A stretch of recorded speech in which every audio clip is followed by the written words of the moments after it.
Hi, I'm Randy Robison. I'm here in St. Louis at ICRS.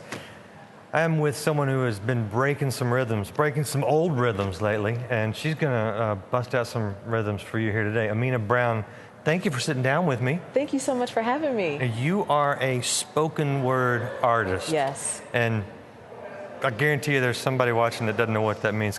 Can we show them a little bit? I think so. Okay. And I'm going to try to cut into the middle of one. All right. So we're going to see how it works out. But this piece is called The Bride.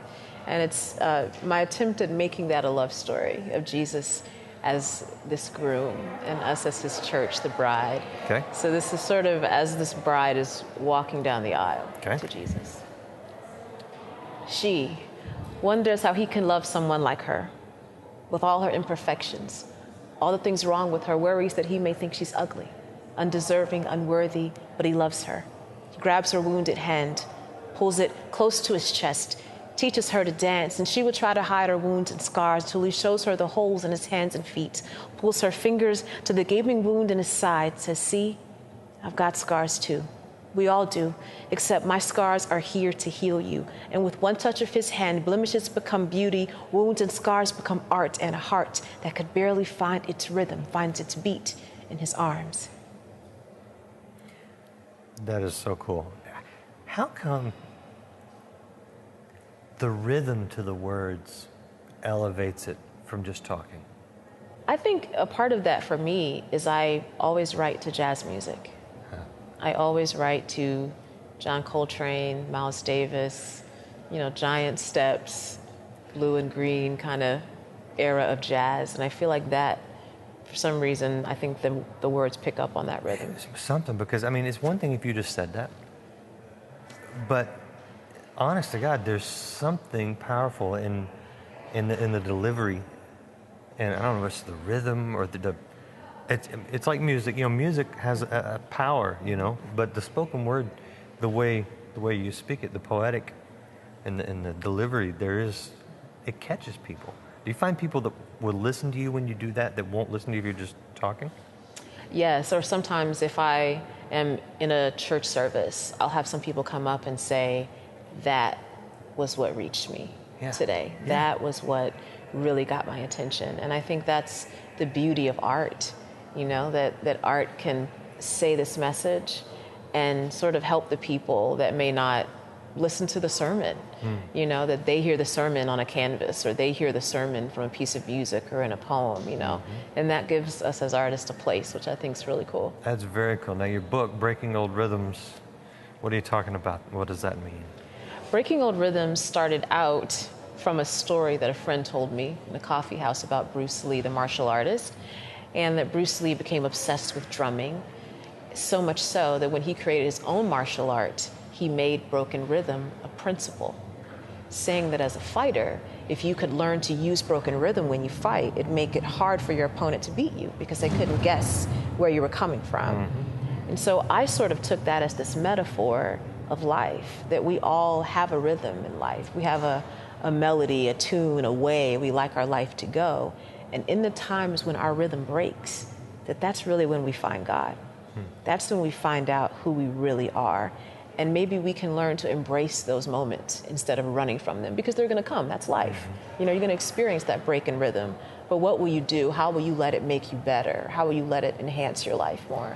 Yeah, they can be good breaks, they can be bad breaks. Absolutely. But God promises he can take the bad breaks and make them into good breaks. Have you had a few broken rhythms in your life? Oh, I have had a lot of broken rhythms. What I had to do before I even wrote the book is I sort of created this broken rhythm timeline. And I just made a little tick mark for every moment of life where I'd experienced that breaking of a rhythm. And sometimes it was a hard thing, like my parents getting divorced when I was 6, that becomes a tick mark. And then sometimes it was a good thing, like when I got into college and moved to Atlanta, and that was a moment of having experienced a breaking of a rhythm. And I have a chapter in the book where I talk about if God is a DJ, sort of inspired by Pink's song, God is a DJ. And I feel like that is sort of similar to what you just described, that's what God is trying to tell us he does that he mixes and masters and makes a beautiful thing of us. The same way that a DJ takes these two records and mixes this music, and you're not sure which direction he's going with it, but when you finally get to hear it, you love what you hear. It comes together. Absolutely. Yeah. At the master's touch. Absolutely. See? I like that. What we keep, Christians and Americans, I think it's as American as anything, we love to be comfortable. We love to just, here's the plan. From a guy's perspective, I'm going to get this job, I'm going to get this promotion, I'm going to make this money, I'm going to have this kind of house, my kids are going to go to this kind of school, my wife's going to smile at people this much. And we just get that rhythm, and that's where we feel like we have success. Is that really the way it's supposed to work? I don't think so, even though we sure do think it is. And I know I do, you know. I'm a big planner. I'm like, God, I don't know why you can't just tell me steps 1 through 33 in my life. Just tell me all of them. I want to know. I want to plan for it. And God's like, well, I'm God, you know. I'm not going to tell you 1 through 33. I might tell you 1 and then wait. Yeah. And then a few months later, I might tell you 2 and then wait. And I think a part of that that's hard for us as human beings is just to trust. To trust God and Maybe walk. That's what he's trying to teach us. Yes. And walk through that unknown. I hate unknown, really. I want to know all the time, okay? I'm like, I want to know what's happening in my life. I want to know when I'm making the right choices and making the right decisions, and life just isn't that way. But what I'm learning in the journey of breaking some of those old rhythms is that a part of it is that's what it means to walk in step with Jesus. That's how, even though we are not the disciples that got to physically walk on earth with Jesus, but we still get to walk with him. And that means every day I got to walk with you. And I got to walk with you when I have a question. I got to walk with you when I don't get it and I don't understand. I can't sit down and just wait until I understand everything, because he's God. I'm never going to understand, you know? Might have to walk with a limp from time to time. Absolutely. Right? Yes. Well, we could keep going for a long time, can't we? Yeah. I think that's why you should probably just pick up the book and check out amenabrown.com. Do you have some of your spoken word on your website? Absolutely. In the book, there are stanzas of poetry at the beginning of the chapters. Nice. And we didn't include the poems there in full. So my husband, being a musician, we released a Breaking Old Rhythms CD also.